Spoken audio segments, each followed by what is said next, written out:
It's no secret that I'm a fan of 5th edition Dungeons & Dragons, but I do talk about other TTRPGs on this channel because man cannot live on bread alone.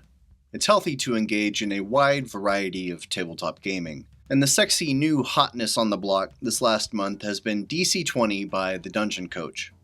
It's another in a newer trend of million-dollar tabletop Kickstarters, and everyone from Bob World Builder to Tree Ant Monk to D&D Shorts has been proclaiming it the next iteration of what D&D should have been. I've long been a fan of the Dungeon Coach's YouTube channel because he's always giving camp counselor energy, and that's just so fun. Well, the hubbub around this game finally got my attention, so I backed the Kickstarter and downloaded the playtest rules preview so I could see what all the fuss is about. Normally, when I encounter a new system, I make a video about rules you should steal from it, but we're going to do a different kind of review this time. Let's talk about why you should give DC20 a try, because it is a legit contender to 5e. All that praise being heaped on it actually seems well deserved. I do have some reservations, which I'll get into, and I'll give my final recommendations near the end of the video, so stay tuned. Before I go any further, let me make it clear that this is not a sponsored video. I don't know the Dungeon Coach personally, and I'm not being incentivized to say nice things about his TTRPG. I spent my own money on the Kickstarter.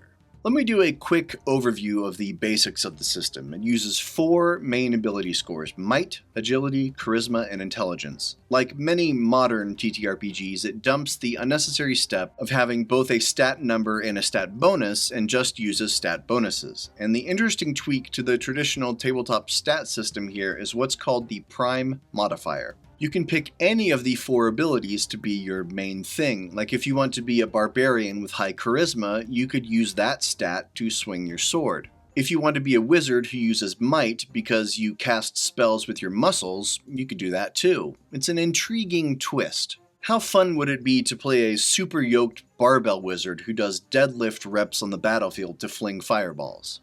DC20 still has death saving throws kind of like 5e, but here's an interesting twist. When you drop to 0 HP, you do not go unconscious. You enter a state called Death's Door where a number of things happen. You get a level of exhaustion, lose concentration, and your action points get reduced to 1. I'll cover action points in a minute. But the nice thing here is, even while you're making death saves, you can still do things on your turn, which is a big improvement from 5e D&D. Each level of exhaustion gives you a -1 to checks, saves, and movement, which is simpler than 5e for sure.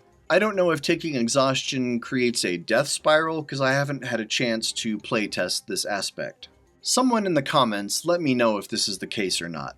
The language in the playtest packet around how this works was confusing and I didn't fully get it. Initiative has some nice wrinkles to it, like if you crit on your initiative roll, you get advantage on the first thing you do. This is nice because in 5e, getting a nat 20 on initiative feels wasted. Here there is a codified benefit to it. Also, initiative isn't generally a flat roll of d20 plus dex. You can use other abilities to roll for initiative depending on the situation at the DM's discretion. While I do like this flexibility, it seems like going from roll for initiative to actually starting combat is going to take a lot longer than 5e.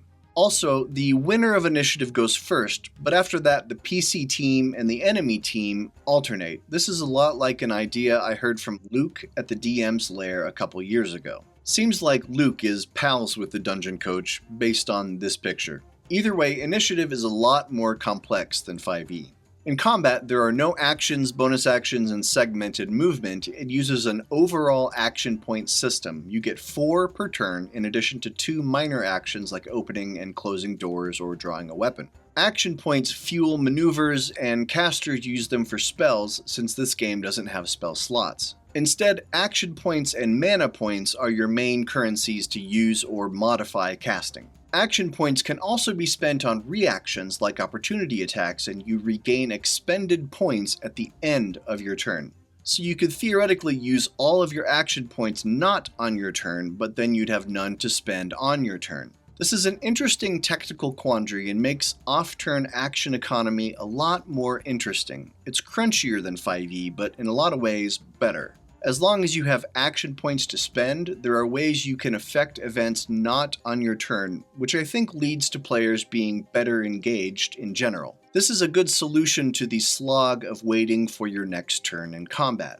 Otherwise, the things you can do in combat are pretty similar to 5e, but I like how this action point system gives you a lot more flexibility.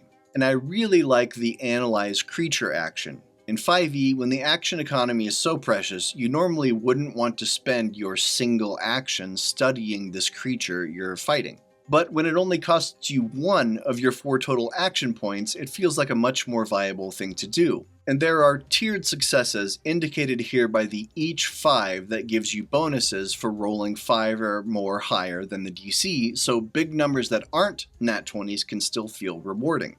Classes are similar to the traditional fantasy system, but it handles basic multiclassing through a system called talents.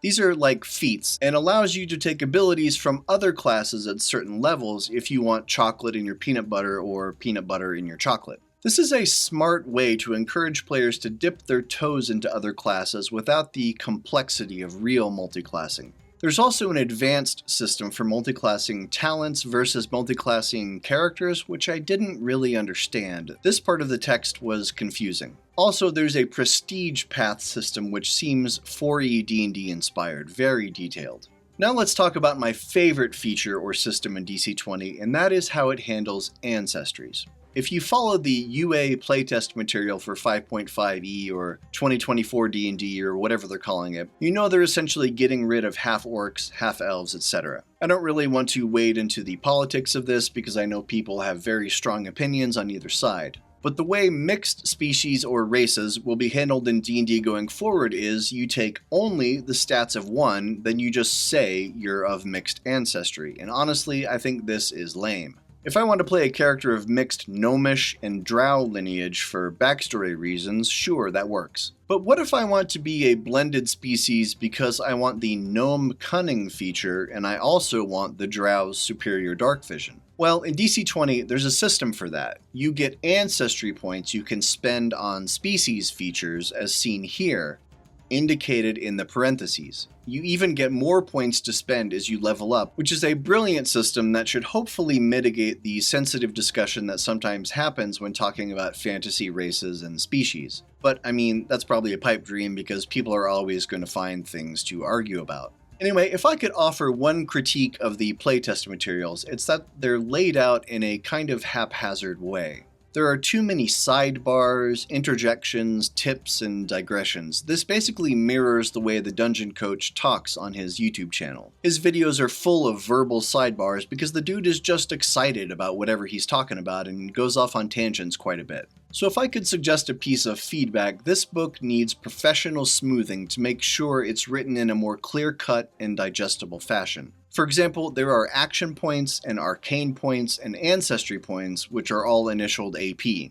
This will definitely be confusing to newer players. To be fair though, this is playtest and not finalized material, so hopefully that will be improved by the time of public release. One thing I do like here is the idea of language mastery. I always thought 5e's system of you either know a language or don't to be lacking. There should be a midway point where you kind of know a language but aren't fluent. In fact, I actually made a subsystem for this in 5e. And so now I present my final opinion, and that is, it's pretty good. It fixes a lot of the gripes I have about 5e by mixing in mechanics and subsystems from 3.5 and 4e D&D as well as Pathfinder and other games. It is a very crunchy system, so if you find 5e to be complex, this would not be a good replacement. Again, the rules are still in alpha or playtest, so I would expect some of it to change. I haven't seen many monster stat blocks, for example. Maybe they exist, but I could not find them. Overall, though, it's worth some time to take a skim through the rules and give it a try. You just might find it has enough pivots and improvements over 5e to make it worth your while.